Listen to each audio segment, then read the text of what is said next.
So I believe that we are drawn back in by way of engineering to narcissism and rhetoric. And I think that is what scientists find after belaboring throughout lifetimes over and over again, is that they are stuck in this strip, this Ouroboros.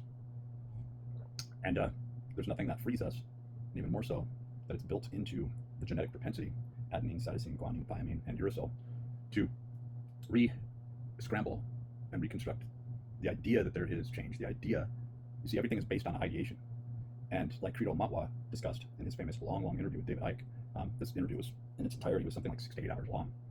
I was fortunate enough to watch most of that 12, 15 years ago, and I could find that full interview. But it really gets into this, because what you find with this so-called last Zulu chief, if you will, like one that passed down the traditions and spoke of the oral traditions that were passed down from one chief to the next to preserve the story of the reptilians, of the hermaphrodite beings, humans, and of this cave system that was developed that these hermaphrodites would enter into supposedly by choice and come out either as women or as men, right?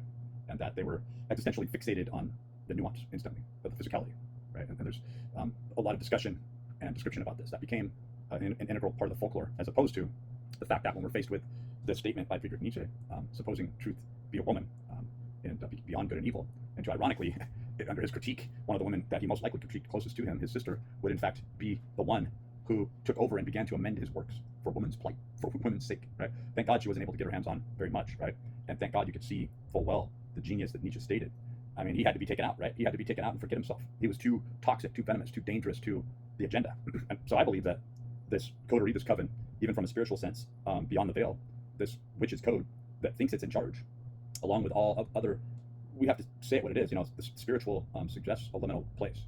A lot of what Robert Bigelow has studied and discussed as far as life beyond the carnal or the corporeal, right? In his statements that nothing really changes, right? That we are sort of fixed in these states. So this isn't a natural flow of ontology. This is, again, a conduit or a strip that turns and spins back into itself, re-realizing itself and spinning in order to avoid redundancy, or the feeling of redundancy.